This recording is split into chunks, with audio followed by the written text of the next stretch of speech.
કેટલા ટાઈમથી ફોર્મ નથી મળતું અહીંયા? એમાં એવું થયું એક્સોસની જે કોન્ટ્રાક્ટ હતો ને કંપનીનો એ કોન્ટ્રાક્ટ બંધ થઈ ગયો એટલે અમે અમારે છપાવવાના એના કારણે આ કેટલા દિવસથી બંધ છે? બંધ છે લગભગ 2 મહિનાથી.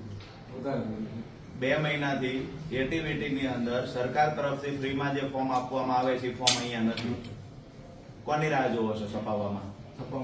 એમાં એવું અરજદારો 12-13 રૂપિયા, 40 રૂપિયા, 50 રૂપિયાનું ફોર્મ લઈને તમારે ત્યાં આવે છે. માહિતી છે તમને? તો તમારે ત્યાંથી ફ્રીમાં જે ફોર્મ આપવાના છે ફોર્મ અરજદાર 50-50 રૂપિયાનું બજારમાંથી લઈને આવશે. કેમ એવું? મને તો જિલ્લામાં કીધું તમે નાયબ મામલતદાર છો એટીવીટીમાં, તમે રજૂઆત કરી છે ઉપર કે અહીંયા ફોર્મ નથી? કોને રજૂઆત કરી? જિલ્લામાં જે એક્ટિવિટી સંભાળે ને હા. ભારતી છે એ શું કહે છે? એમને એવું કીધું તમારા ખર્ચે અત્યારે છપાઈ દો 10% ગ્રાન્ટમાં જે આવે ખર્ચો એમાંથી ખર્ચો કરી નાખો. પછી તમે છપાવ્યા? હા, છપાવવાનું ઓર્ડર દઈ દીધું. 2 મહિના થયા પણ હજુ તો તમે કયો સાહેબ એટલે ક્યારે આવશે? હવે લગભગ 3-4 દિવસમાં આવી રહેશે. 2 મહિના 3 વર્ષ થયા. 2 મહિના ક્યાં પૂરો 3 વર્ષ થયા. આયો શું નામ તમારું? 3 વર્ષ થયા. 2 મહિના નથી થયા. 3 વર્ષથી નથી. હા, આ ભાઈ સાચું બોલે છે? પૂરો 3 વર્ષ થયા. ના, ઇથોસનું 3 વર્ષથી નથી આવતા. કેટલા ટાઈમથી તમે નોકરી કરો છો અહીંયા? મારી પાસે ચાર્જમાં છે એક્ટિવિટી. કેટલા 2 ટાઈમ? મહિના થાય 3 વર્ષ થઈ 2 ગયા. મહિના. તમારી પાસે 2 મહિને ચાર્જમાં છે. તમે જયારે ચાર્જમાં આવ્યા ત્યારે તમારી પાસે ફોર્મ હતા? મતલબ એની પહેલાથી ફોર્મ નથી. એટલે આપણે એવું ન કહી શકીએ કે ભાઈ ખોટું બોલે છે. થાન એટીવીટીની અંદર જો સરકાર તરફથી અરજદારને ફ્રીમાં ફોર્મ આપવામાં આવે, આ ફોર્મ અરજદારોનું માનીએ તો 3 વર્ષથી નથી. તમારું માનીએ તો તમે જયારે ચાર્જ 2 મહિના પહેલા સંભાળ્યો ત્યારે આ ફોર્મ નહોતા. ક્યાં અભાવ છે? કોના ના પાડે છે? કંપની પેલા આપતા હતા. અરે કંપની તો પછીની વાત છે. પહેલા તો આપણને શરમ આવી જોઈએ. 2 મહિનાથી આપણે આ ખુરશી પર શું કરીએ છીએ? લેખિતમાં રજૂઆતો કરી છે ઉપર તમે? હા, કેટલી વખત રજૂઆત કરી? એક વાર. પછી કેમ ના કરી? પછી છાપવાનું કીધું ને એટલે કેટલા ટાઈમ પહેલા કીધું છાપવાનું? 8-10 દિવસ છે. અરે 2 મહિનાથી નથી. તમે ચાર્જ લીધો ત્યારે તમે એવું કીધું છે કે અહીંયા એટીવીટીમાં અરજદારોને ફોર્મ નથી મળતા? ચાર્જ લીધો તો ત્યારે કહ્યું હતું? ના, કે ખબર નથી ને એ રીતે આવું ઇસ્યુ છે.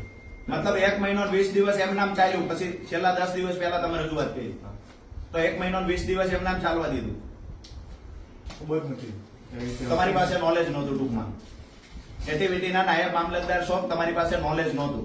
ના, કઈ તો પબ્લિકની રજૂઆત જયારે આવી તો પછી રજૂઆત નહીં, નાયબ મામલતદાર છો. જે ચાર્જ તમે લીધો છે એમાં તમને ખબર હોય છે કે આ મટીરીયલ કોને પ્રોવાઈડ કરવાનું છે. ફરી વખત આ ફરિયાદ ન આવવી જોઈએ.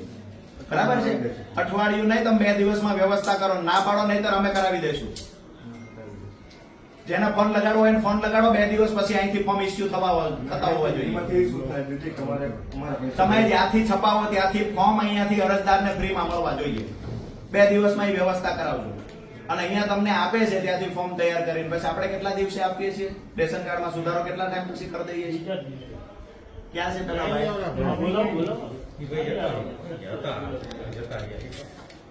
અમને અહીંયાથી 2-3 અરજદારો મળ્યા છે. એમનું જ કહેવાનું છે 3-3 દિવસ થઈ જાય છે. એટીવીટીમાં વેઇટ થાય છે કે અહીંયા થાય છે? અરજદારને ખબર નથી. એટીવીટીમાં ફોર્મ મળ્યા પછી તમને ક્યારે આપે છે? એટીવીટીમાં વેઇટ થવાનું એક એવું કારણ છે હા, કે એટીવીટીમાં છોકરાઓની લાઈન હમણાંથી છે, કારણ કે નવું એડમિશન લાઈનમાં હવે વધારે લાઈન હોય તો વેઇટ થાય એમાં આપણે કઈ ન કરીએ. એટીવીટીમાં તમે સ્ટાફ વધારવા માટે કોઈ રજૂઆત કરી છે? તમે નાયબ મામલતદારના ચાર્જમાં છો ને ત્યાં? એક જ જગ્યાએ. તમને ખબર છે કે અમદાવાદમાં ને એમાં સન્ડેના દિવસે પણ આ ફોર્મ ભરવાના હતા? બાળકો વિદ્યાર્થીઓ માટે તકલીફ થતી એટલે સન્ડેમાં રાખતા ચાલુ.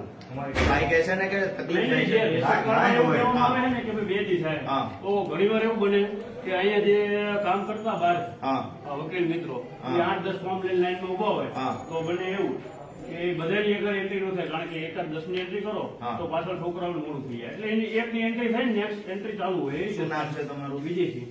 વિદેશી પ્રશ્ન તમારો છે, અમારો નથી. હા, બરોબર. અમારો વાત એટલી જ છે કે તમારે લાઈન ઉભી રહે કે મોડું થાય કે એમાં એન્ટ્રી કરવામાં વાર લાગે એ પ્રશ્ન બધો તમારો છે. અમારે બીજા દિવસ રેશન કાર્ડમાં સુધારો થાય પાછું જોઈએ. નહીં, પણ બસ આ ટૂંકી વાત. વકીલો 10-10 ફોર્મ લઈને હા. આવે તો તમે ના કહી શકો કે અરજદાર એક જણો લાઈનમાં ઉભા રહો. હા, એ એમની વકીલના હા, 10 એ ફોર્મ કરાવી. એ તમારો વિષય છે. અમે એ જ કરાવી. અરજદાર અભણ હોય ન અમારું આયોજન હોય એવું જ હોય કે જે માણસ પહેલી વાર હોય હેરાન ન થાય, એવું જ આયોજન હોય. એ તમે જે આયોજન કરશો તે અમને એનાથી વાંધો નથી. એટીવીટીમાં ફોર્મ 2 દિવસની અંદર તમે રેગ્યુલર કરાવી દેજો. ફ્રીમાં ફોર્મ દરેક અરજદારને મળવા જોઈએ અને તમને અહીંયા મળે, તમે એ જ દિવસે અહીંયા જમા કરાવો એટલે બીજા દિવસ મેક્સિમમ બીજા દિવસ સુધીમાં તમે પ્રોસેસ પૂરી કરી દેજો. થઈ જાય 100% બરાબર. થાય જ છે. આ ફરિયાદ અમને ન આવવી જોઈએ ને અમારે આ નાના વર્ગના કર્મચારીઓ સાથે આ બાબતે માથાકૂટ ન આપણામાં કરવી તો જોઈએ. પ્રશ્ન છે જ નહીં તો કે ફોર્મ નથી મળતું એનાથી મોટી દુર્ભાગ્યની વાત બીજી કઈ હોય? તમે કયો પ્રશ્ન નથી યાર. ફોર્મ નથી મળતું 3 વર્ષથી, એનાથી મોટી દુર્ભાગ્યની વાત બીજી કઈ હોય? શરમ આવવી જોઈએ આપણને. અરજદાર આ તડકાના લાઈનમાં ઉભા હોય છે. આ ફરિયાદ આ કરવા બીજી વાર અમે નહીં આવીએ. જે કાંઈ છે એ સોર્ટ આઉટ તમે કરજો. તમે અહીંયા એક્ટિવિટી માંથી પહેલા તો ફોર્મ ની તૈયારી કરી રાખો. તમને છાપવાનું કીધા હોય તમે છપાવી જો.